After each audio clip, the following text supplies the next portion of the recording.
ప్రశాంతంగా ఉండి అభివృద్ధి చెందుతుంటే వాళ్ళు మత మార్పిడులు జరగవు. దేశం అభివృద్ధి చెందకూడదు. కాబట్టి ఏదో ఒక అల్లర్లు రేపుతూ ఉండాలి ఎప్పుడు. లేదా వచ్చిన వాళ్ళు ఈ క్రైస్తవంలోకి వచ్చిన వాళ్ళు వెనక్కిపోయే ప్రమాదం ఉంటుంది. హిందువులకి క్రైస్తవులకి మధ్య గొడవలు పెట్టేస్తే ఈ విపరీతమైన పగలు ప్రతీకారాలు పెంచేస్తే మత మార్పిడి జరుగుతుందంటారా? అంటే వచ్చిన వాళ్ళు వెనకపోకుండా ఉంటారు. ఓకే, వీళ్ళకి హిందువులంటే ఎంత దుర్మార్గులు, హత్యలు చేసేసారు అది అని చెప్పి నూరిపోస్తే వచ్చిన వాళ్ళు వెనక్కి జారిపోకుండా ఉంటారు. ఇదొక వ్యూహం.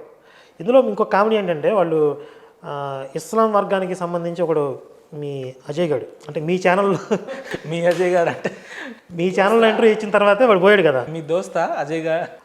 లెక్కలేదు అసలు. ఆడేమంటాడంటే రంజాన్ మాసంలో వాళ్ళు ఏం చేయరాదు, పవిత్ర మాసంలో మర్డర్ చేయరాదు.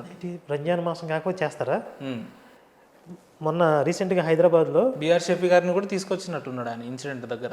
వాడు తీసుకురావడం ఏంటి, ఆయనే వచ్చేళ్ళే. కానీ వచ్చిన తర్వాత మీరు మేము అన్నదమ్ములు మనద్దరికి తండ్రి ఒకటే మనం ఒకరికే పుట్టామన్నాడు. తప్పేముంది అట్లా మాట్లాడు. మీరు దాన్ని ఎందుకు వ్యంగ్యంగా మాట్లాడుతున్నారు? అక్కడికి వస్తా